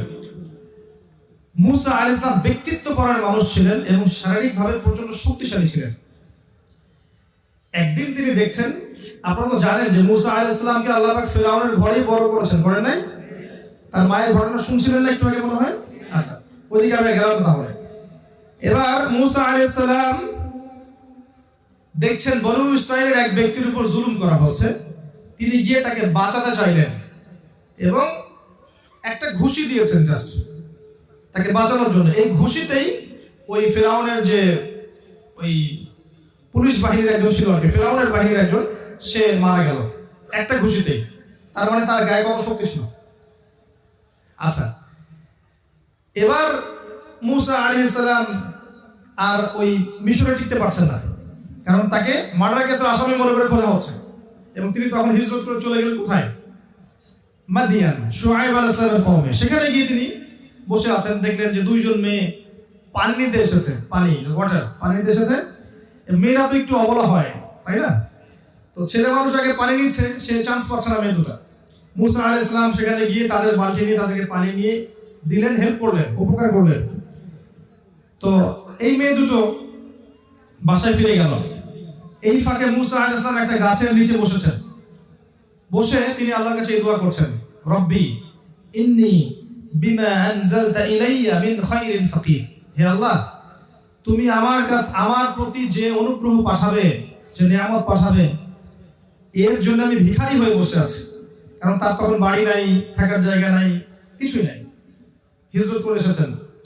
ঠিক এমন অবস্থায় ওই দুই মেয়ের একজন মেয়ে হেঁটে হেঁটে আসছেন।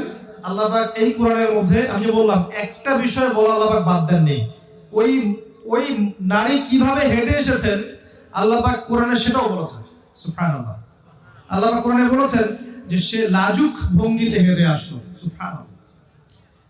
এই যে মেয়েদের হাঁটার মধ্যে যে পর্দা আছে, এখনকার জেনারেশন কে বুঝাতে পারবেন? বোরখা পরেও এমন ভাবে হাঁটবে যে হাঁটার কারণে পর্দাটা ছুটে গেছে। এই পশ্চিমা ধাঁচে গড়ে ওঠা এই মেয়েদের, যারা ফেমিনিস্ট রেভলিউশনে বিশ্বাস করে, এই মেয়েদেরকে আপনি মুসা আলাইহিস সালামের স্ত্রীর হাঁটা শেখাতে পারবেন?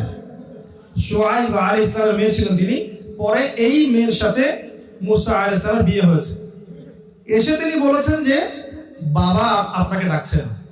লাজুক ভঙ্গিতে হেঁটে তিনি মুসার কাছে এসে বলেছেন বাবা আপনাকে বাসায় ডাকছেন। এবার মুসা আলাইহিস সালাম সেই বাসায় গেলেন, সেখানে দেখলেন শুআয়ব আলাইহিস সালাম, তিনিও নবী, তিনি তার এই মেয়ের সাথে তার বিয়ে দিলেন। একজন মুত্তাকি, দিনদার, পরহেজগার মানুষ এইরকম মেয়ে পাবে জীবনে ইনশাআল্লাহ। আর যে ছেলে মুত্তাকি না, পরহেজগার না, যে এখনকার এইসব পর্ন, মাদক, জুয়া, লটারি, বেনামাজি, কুফরি, শিরক, বেদাতে ডুবে আছে, এই ছেলে কখনো এরকম মেয়ে পাবে না জীবনে। তো নিজে ভালো হলে এরকম মেয়ে পাবে ইনশাআল্লাহ। তো তাদের বিয়ে হলো। মুসা আলাইহিস সালামকে মোহর নির্ধারণ করা হয়েছে 8 বছর চাকরি করতে হবে। শুআয়ব আলাইহিস সালামের ফার্মে 8 বছর চাকরি করতে হবে। যদি তুমি চাও আরো 2 বছর বাড়াতে পারো। যাই হোক, মুসা আলাইহিস সালাম এইখানে নবুয়ত পেয়েছেন, তুর পাহাড়ে। এরপর যখন তিনি ফিরআউনের কাছে গেলেন, আল্লাহ পাকের কাছে তার আগে দোয়া করলেন যে আল্লাহ, আমি তো সেখানে অলরেডি একটা অপরাধ করে এসেছি, আমি যদি সেখানে যাই ওরা তো আমাকে মেরে ফেলবে। আমার সাথে আমার ভাইকে নবী করে দেন।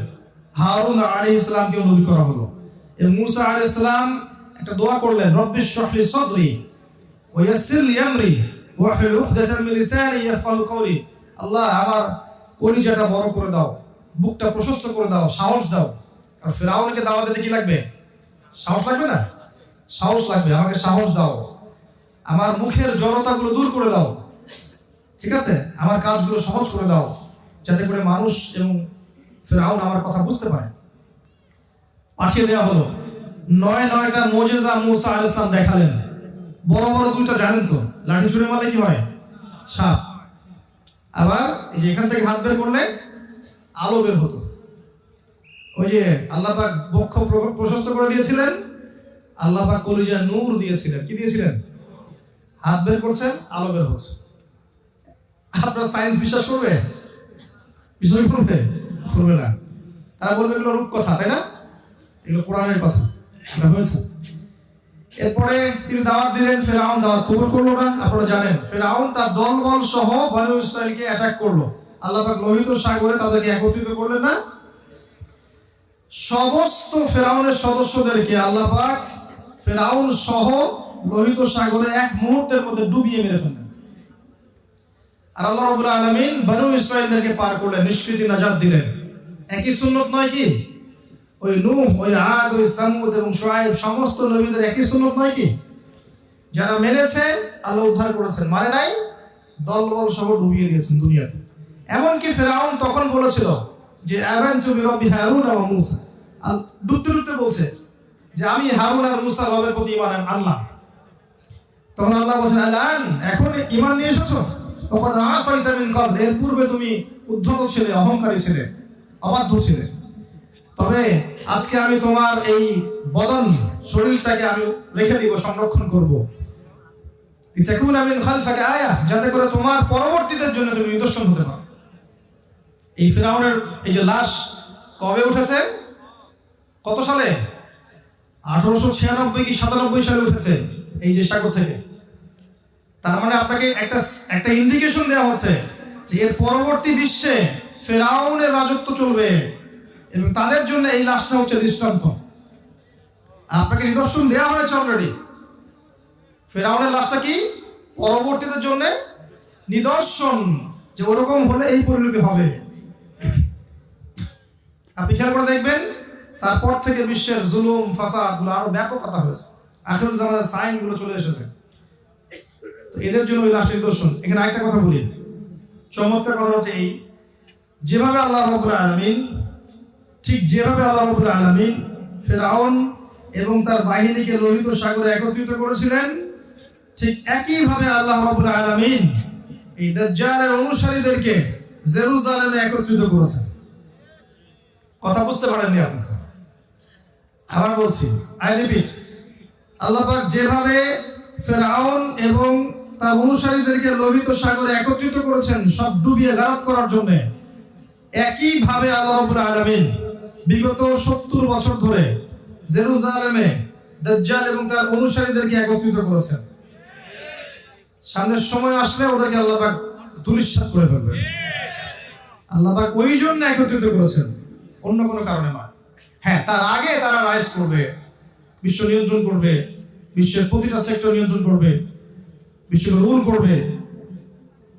কিন্তু একটা সময় আসবে যখন ঈসা ইবনে মারইয়ামের হাতে মাসিহুদ দাজ্জাল এবং তার ফলোয়ার্সরা ধ্বংস হয়ে যাবে। আল্লাহ পাক ইসলামের এই বিজয় ঘটাবেন ইনশাআল্লাহ তাআলা। এরপর ঈসা ইবনে মারইয়াম সেই জেরুজালেমেই, এই পবিত্র জেরুজালেম যেখানে ছিল দাউদ আলাইহিস সালামের খেলাফত, সুলাইমান আলাইহিস সালামের খেলাফত, যেটা ওমর রাদিয়াল্লাহু আনহু জয় করেছিলেন, তাই না? ওই যে উটের পিঠে চড়ে বৃত্ত পিঠের উপরে তিনি নিচে বসে ধরে, এই কবিতাগুলো তো এখন বই নাই, তাই না? আছে? উঠিয়ে দেওয়া হয়েছে না? কেন ওঠালেন? কাজী নজরুল ইসলামের কবিতাগুলো কি মানবতা বিরোধী ছিল? তাহলে তার কবিতাগুলো আস্তে আস্তে কমে গেল কেন? আমার তো মনে হয় সবচেয়ে সেরা কবি হচ্ছেন কাজী নজরুল ইসলাম, আমার মত এটা। আপনি নাও মানতে পারেন, আপনার কাছে অন্য কেউ হতে পারে সেরা, বাট আমার কাছে কাজী নজরুল ইসলামের মতো শব্দ চয়ন, তার মতো অলংকার, তার মতো এই যে সত্যকে সত্য রূপে তুলে ধরার যে মনন সংস্কৃতি, আমি তো অন্য কারোর মতো দেখি না। কি কাব্য বোঝেন? সবচেয়ে সেরা উপন্যাস আমরা পড়েছি, আপনারা পড়েন। আল্লাহ পাক কোরআনে বলেছেন সবচেয়ে সেরা উপন্যাস হচ্ছে সূরা ইউসুফ। আল্লাহ কোরআনে বলেছেন সবচেয়ে সেরা উপন্যাস হচ্ছে সূরা ইউসুফ, আহসানুল কসাস। আর এই সূরা ইউসুফকে বানিয়েছে ইউসুফ আর জুলাইখার প্রেম কাহিনী, তাই না? সত্যিকার অর্থে সূরা ইউসুফ হচ্ছে তার বাবা এবং তার সন্তানের প্রেম কাহিনী। ওখানে দেখবেন তার বাবা এবং তার ছেলের যে ভালোবাসা, যে হারানোর ব্যথা, যে ট্র্যাজেডি, টুইস্ট এন্ড টার্ন, এটা অ্যামেজিং। এমনকি বাবা অন্ধ হয়ে গেছেন কাঁদতে কাঁদতে কাঁদতে কাঁদতে ছেলের জন্য। কোন প্রেমিকের জন্য কাঁদতে কাঁদতে অন্ধ হয়েছে? এমনকি যখন ইউসুফ আলাইহিস সালামের ওই যে কাপড় নিয়ে আসছেন, মনে আছে? পড়ে দেখবেন, বাবা দূর থেকে বলছেন যে আমি ইউসুফের গন্ধ পাচ্ছি এখন। সুবহানাল্লাহ। সূরা ইউসুফ হচ্ছে সবচেয়ে সেরা উপন্যাস, পড়ে দেখেন পাশে গিয়ে। তো উপন্যাস তো আমরা পড়েছি, কাব্য আমরা বুঝবো। কোরআন যারা পড়েছে এরা বুঝবে কাব্য কি জিনিস। সূরা হুদ পড়েন, বুঝবেন কাব্য কি জিনিস। আর রহমান পড়েন, কাব্য কি জিনিস বুঝবেন, কবিতা কাকে বলে। এত সুন্দর ছন্দ, এত সুন্দর অলংকার কোরআনের পাতায় পাতায়, আয়াতে আয়াতে আছে না? আল্লাহ পাক বিশাল মেসেজ দিচ্ছেন কাব্য আকারে, সাহিত্যের আকারে, গল্প আকারে, তাই না? দুইটা সেন্টেন্সের মধ্যে আল্লাহ পাক 2 শতাব্দীর হিস্ট্রি বলে ফেলছেন। তো যারা কোরআন বোঝে তারা বুঝবে কাব্য কি জিনিস। বলছি কাজী নজরুল ইসলামের কথা, যে আমার মতে তিনি দ্য বেস্ট কবি। আপনার মতো নাও হতে পারে, বাট আমার মত, আর আমি মত প্রকাশের স্বাধীনতা রাখি। তো যাই হোক, এই কবিতা নাই, হোয়াটএভার। তো ওই জেরুজালেমে ওদেরকে একত্রিত করা হয়েছে, যেখানে এই পবিত্র শাসনগুলো ছিল এক সময়।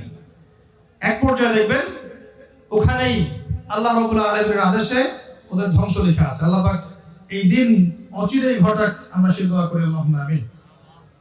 আর কয়েকটা কথা বলে শেষ করছি, যে সভ্যতায় আসবেন, দেখবেন আপনি ঈসা আলাইহিস সালামের কওমকে পাবেন। ঈসা ইবনে মারইয়ামের কওমের সেম সুন্নাত।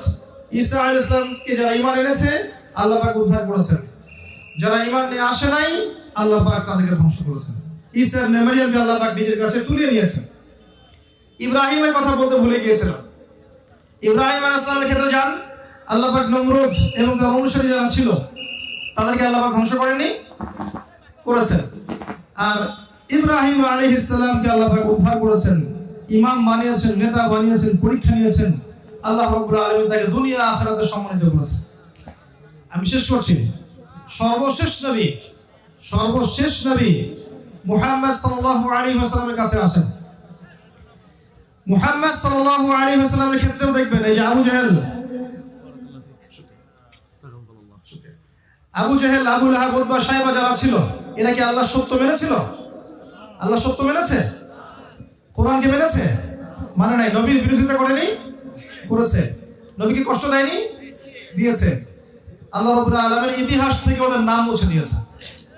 আর মুহাম্মদ সাল্লাল্লাহু আলাইহি ওয়াসাল্লাম সাহাবা কিরামের আদর্শকে আল্লাহ পাক যুগ যুগ কিয়ামত পর্যন্ত স্থায়িত্ব দান করেছেন, করেননি?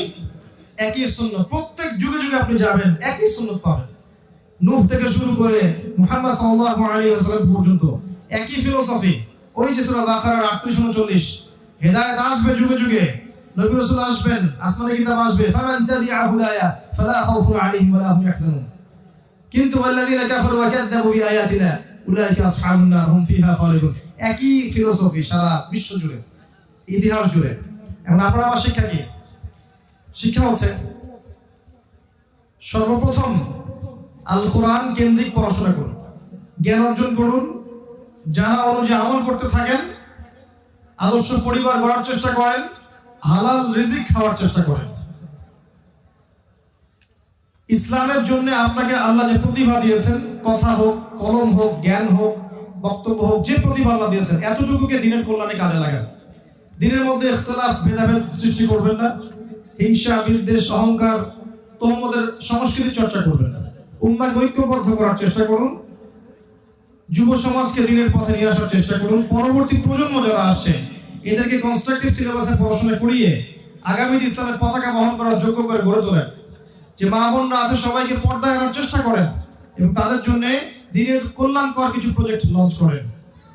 ইনশাআল্লাহ তাআলা এই পৃথিবী চিরকাল থাকবে না, আস্তে আস্তে ইতিহাসটা শেষের দিকে যাবে। ঈসা ইবনে মারইয়াম আবারও আসবেন, কিয়ামতের সব সাইনগুলো আবারও আসবে। এই কাজগুলোর কথা যেগুলো বললাম, এইগুলো যদি আমরা করতে পারি, আপনি দেখবেন ইনশাআল্লাহ তাআলা আগামী 10 বছর, 20 বছর, 50 বছরের মধ্যে দেখবেন এমন প্রজন্ম তৈরি হবে যেই প্রজন্মের হাতে আল্লাহ রাব্বুল আলামিন দিনের পতাকার বিজয় দান করবেন ইনশাআল্লাহ আযজা ওয়া জাল। পশ্চিমারা, অন্ধরা, এবং ইসলামের শত্রুরা কাফের, ফাসেক, মুশরিক, মুনাফিক, মুরতাদ যারা আছে, এরা যতই আমাদেরকে বস্তুবাদিতার স্বপ্ন দেখাক না কেন, অ্যান্টি ইসলামিক থটগুলো উপস্থাপন করুক না কেন, যত ইসলামকে আক্রমণ করুক না কেন, ইসলাম দিন দিন এগিয়ে যাবে ইনশাআল্লাহ। যতদিন যাবে তত মানুষ ইসলামের দিকে আসবে, ফিতনাগুলো বাড়বে, আল্লাহর আযাব গজবও বাড়বে, কিন্তু আল্লাহর কিছু নিবেদিত বান্দা যুগে যুগে থাকবে যারা ইনশাআল্লাহ আগামীতে দিন ইসলামকে এগিয়ে নিবে। অবশ্যই অবশ্যই এই পৃথিবী তার ধ্বংসের দিকে যাবে। দাজ্জাল আসবে, তার অনুসারীরা বিশ্বকে রুল করবে। ঈসা ইবনে মারইয়াম আসবেন, খিলাফা রিস্টোর করবেন, 40 বছর তিনি পৃথিবীকে শাসন করবেন, তিনি মারা যাবেন। তার কবর হবে নবী সাল্লাল্লাহু আলাইহি ওয়াসাল্লামের কবরের পাশে। এরপর পৃথিবীতে শান্তি শৃঙ্খলা বজায় থাকবে। তারপর আরেকটা প্রজন্ম আসবে যারা এমন উদ্ধত, অহংকারী এবং নোংরা হবে, যারা রাস্তার মধ্যে দাঁড়িয়ে জেনা করবে। ওই প্রজন্মের সামনে আল্লাহ পাক পশ্চিম দিক থেকে সূর্য উঠাবেন এবং কিয়ামত সংঘটিত করবেন। এই সময় সামনে আসতে যাচ্ছে। এই সময় আল্লাহ পাক যে হায়াতটুকু আমাদেরকে দিয়েছেন 50, 60, 70, 100 বছর, আপনি ডিসিশন নেবেন আপনি আল্লাহর জন্য বাঁচবেন না শয়তানের জন্য বাঁচবেন। আপনি আপনার শৈশব, কৈশোর, যৌবনকে কিভাবে সাজাবেন, খাতা কলম নিয়ে বসবেন। যদি আপনার হায়াত 20 বছর বাকি থেকে থাকে, এই 20 বছর আপনার প্ল্যান কি, প্রজেক্ট কি, কিভাবে এগোতে চান, কি করতে চান, কিভাবে আমল করবেন, কিভাবে অর্থ উপার্জন করবেন, পরিবার কিভাবে গঠন করবেন, দিনের জন্য কি করবেন, ঠান্ডা মাথায় চিন্তা করতে বসুন। চিন্তা করতে শিখুন, আত্মসমালোচনা করতে শিখুন, নিজের আমল নামার হিসাব করতে শিখুন, এবং খেলার ছলে, ঠাট্টার ছলে এই হায়াতটাকে নষ্ট করবেন না। অহেতুক মাদকে আসক্ত হয়ে, পর্নোগ্রাফিতে আসক্ত হয়ে, অহেতুক কিছু জ্ঞান অর্জনে আসক্ত হয়ে যেগুলো জ্ঞানের কোনো ফায়দা নেই, অহেতুক গার্লফ্রেন্ডের পিছনে ছুটে, ফ্রি মিক্সিং করে, জুয়া খেলে, ক্যাসিনোতে গিয়ে মাদক সেবন করে আপনার হায়াতটাকে নষ্ট করবেন না। আপনার প্রত্যেক ফোঁটা রক্ত যা আপনার দেহে প্রবাহিত হচ্ছে, এটা আল্লাহর দেয়া পবিত্র আমানত। এই আমানতটাকে আপনি আল্লাহর পথে ব্যয় করেন। আল্লাহ পাক আপনাদের সবাইকে তৌফিক এনায়েত করুন, আমিন। আকুলু কওলি হাযা আস্তাগফিরুল্লাহ ওয়া লাকুম ওয়া লিসাইরিল মুসলিমিন। বারাকাল্লাহু লানা ওয়া লাকুম বিল আয়াতিল হাকীম। ইন্নাহু তাআলা জাওয়াদুল কারীম ওয়া রাউফুর রহিম। সুবহানাকাল্লাহুম্মা ওয়া বিহামদিকা আশহাদু আন লা ইলাহা ইল্লা আনতা আস্তাগফিরুকা ওয়া আতুবু ইলাইক।